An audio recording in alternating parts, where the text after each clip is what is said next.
Hello, আসসালামু আলাইকুম। দেশি ও বিদেশি ভাইয়েরা, আমি এই দিশনা দীর্ঘ অনেকদিন থেকে রোড অ্যাক্সিডেন্টে আছি। আমার এই মেরুদণ্ড ভাঙছে আমি শরীরে পছন্দ আছে। এখন আমার চিকিৎসা চালাতে পারিনি, আস্তে আস্তে আমার এই চিকিৎসা চালাইতে পারতেছি না। আমার এই চিকিৎসা চালাইতে হবে দূরত্ব, আমার ঢাকা হইতে হবে। আমার অবস্থা খুবই খারাপ। দেশি ও বিদেশি ভাইয়েরা, আমার একটু সাহায্য করেন তাড়াতাড়ি, আমি একটু বাঁচতে চাই। আমার ওই আবার ফিরে অপারেশন করা লাগবে। আমার পেটে 3টে অপারেশন হয়েছে, আমার আবার এই অপারেশন লাগবে।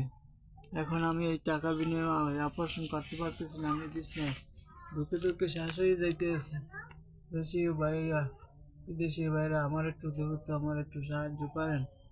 আমার যে যা পারেন আমার দেন, একটু ভিডিওটা শেয়ার দেন।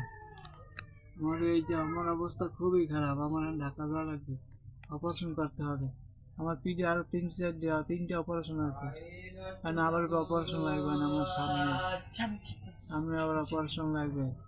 একটু আমার হাত জোর করে বলছে, দেশীয় ভাইয়েরা বিদেশীয় ভাইয়েরা, আমার একটু সাহায্য করেন, আমার একটু বাঁচতে দেন, আমি বাঁচতে চাই। আমি আর থাকতে পারতেছি না বিছনায় পড়ে, অনেক কষ্ট হইতেছে আমার।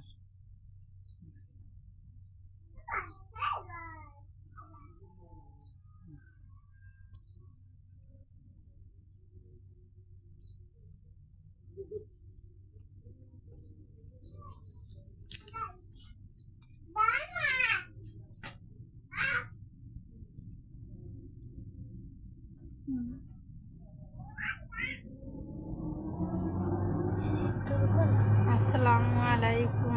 দেশি ও বিদেশি ভাইদের কাছে আমি আমার হাজব্যান্ডের জন্য ভিক্ষা চাইছি, যে আমার হাজব্যান্ড অসুস্থ দীর্ঘ 2 বছর ধরে। আমার হাজব্যান্ডের যেন ডাক্তার দেখাইতে পারি, দ্রুত ঢাকা মেডিকেল নিয়ে যাইতে বলছে, ঢাকা বরিশাল শেরেবাংলা থেকে। ওনার দ্রুত চিকিৎসা করার দরকার ঢাকা মেডিকেল নিয়ে, কিন্তু টাকা পয়সার অভাবে করাইতে পারতেছি না আমরা চিকিৎসা। এই জন্য দেশি ও বিদেশি ভাইয়ের কাছে সাহায্য চাইছি। আমি হাত জোর করে বলছি আপনাদেরকে, আমার স্বামীরে দ্রুত